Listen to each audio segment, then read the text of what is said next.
You've asked for a tale involving the weather. And I tell you this tale as it was told to me by Columba. Now, Columba, or as the Romans call him, Santos Columbanus, was exiled from Ireland as a young man.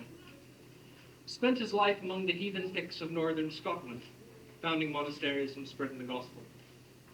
But that has little to do with the story, for I merely tell the story as he told it to me. And it's a bit of a miraculous story, as you might expect from one who, after he died, they call a saint.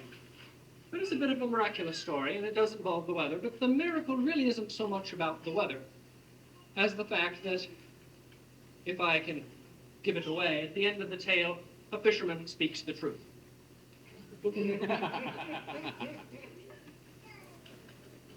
Many years ago, in the kingdom of Galilee, there lived a holy man named Jesus. And Jesus was anointed by God with the gift of healing, for at his touch the blind could see, the deaf could hear, the cripple would be made whole, and the dead were raised to life. Now, Jesus was wildly popular with the people, as you might expect, and not only with the sick, but also with the healthy, for he was a great one for the walking and the talking. He'd wander the whole length and breadth of the kingdom of Galilee, telling stories and posing riddles, and in general teaching the people. And there was always a great multitude that followed him about. And they followed him about to, of course, be healed by his touch, and to be wizened by his words, and to be comforted by his presence. Well, it came to pass that, out of this great multitude, there were 62 that were his close boon companions and were never separated from him.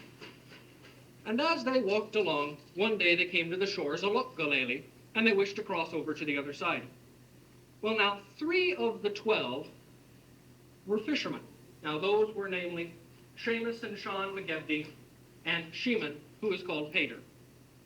Now, the 3 of them, Seamus and Sean and Peter, being fishermen and known by sight, name, and reputation, all of the other fishermen along that part of the shore of Loch Galilee, well, it was no great difficulty to secure the services of a Curragh to carry them across the loch. And so they did, and so they climbed aboard and off they set. Now, Loch Galilee is no mean loch. She's wide, and she's braid, and she's deep, and is most of a day's journey to cross by Corraidhe.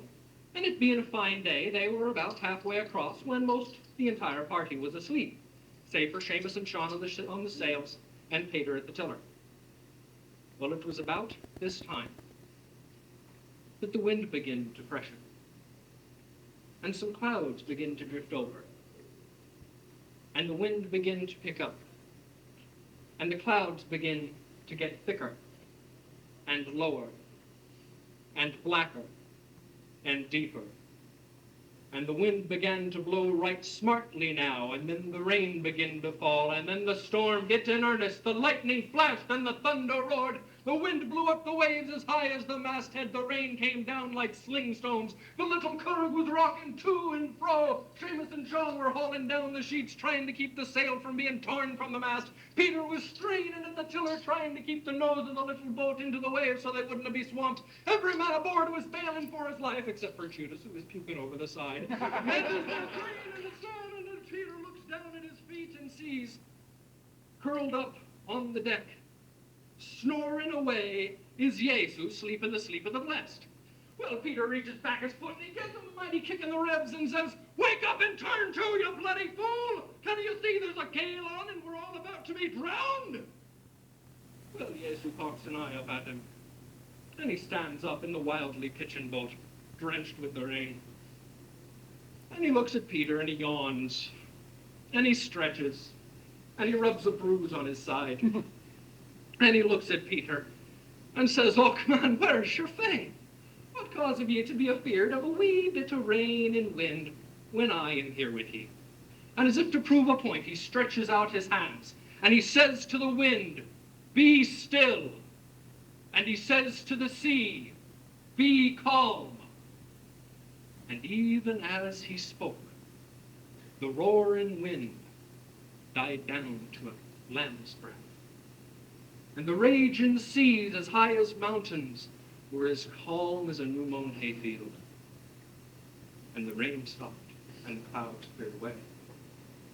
And Peter looked at his master and fell down on his knees in the soggy bottom of the boat, and he said, "Truly, my lord, thou art the only Son of the Most High God." And oh, that was a great miracle, for it was then official.